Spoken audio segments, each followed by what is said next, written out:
नमस्ते दोस्तों, भूतों की दुनिया में आपका स्वागत है। मैं कणिका और आज मैं आपके लिए लेकर आई हूं एक ऐसी कहानी जहां रात के सन्नाटे में एक साधारण सी चाय की दुकान एक भयानक राज का अड्डा बन जाती है। सुनिए केवल की उस खौफनाक रात की कहानी और जानिए केवल और भूतिया चाय वाला का राज। केवल एक सेल्समैन था जिसे अक्सर काम के सिलसिले में देर रात तक सफर करना पड़ता था। एक सर्द रात को वह एक छोटे से शहर से लौट रहा था। सड़क सुनसान थी और घना कोहरा छा गया था। उसे बहुत जोर से चाय पीने की तलब लगी। तभी उसे दूर कोहरे में एक छोटी सी रोशनी दिखाई दी।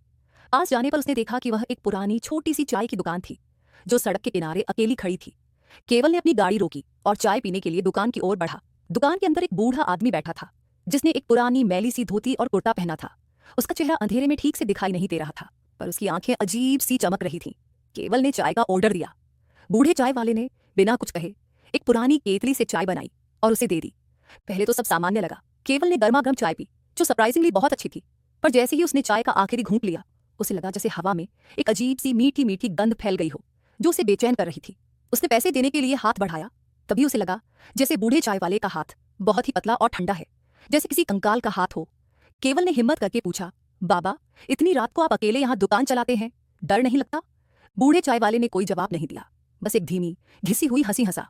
उसकी हंसी सुनकर केवल की रूह कांप गई। तभी उसे लगा जैसे दुकान के अंदर से कुछ और आवाजें आ रही हैं, जैसे कोई फुसफुसा रहा हो। उसने ध्यान से सुना तो उसे लगा जैसे कई लोगों की धीमी आवाजें एक साथ फुसफुसा रही हो। तुम भी यहीं रुकोगे? केवल घबरा गया। उसने जल्दी से पैसे मेज पर रखे और दुकान से बाहर भागा। वह अपनी गाड़ी में बैठा और जितनी तेजी से हो सका उस सुनसान सड़क से दूर भागने लगा। उसने कभी पीछे मुड़कर नहीं देखा। सुबह जब केवल अपने घर पहुंचा तो उसका शरीर पसीने से लथपथ था।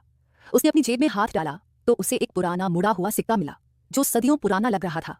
और जब उसने वापस उस सड़क की ओर देखा तो वहां कोई चाय की दुकान नहीं थी, सिर्फ घना कोहरा और सुनसान रास्ता था। केवल ने फिर कभी रात में उस सड़क से गुजरने की हिम्मत नहीं की। तो दोस्तों, आपको क्या लगता है, क्या केवल ने सचमुच किसी भूतिया चाय वाले का सामना किया था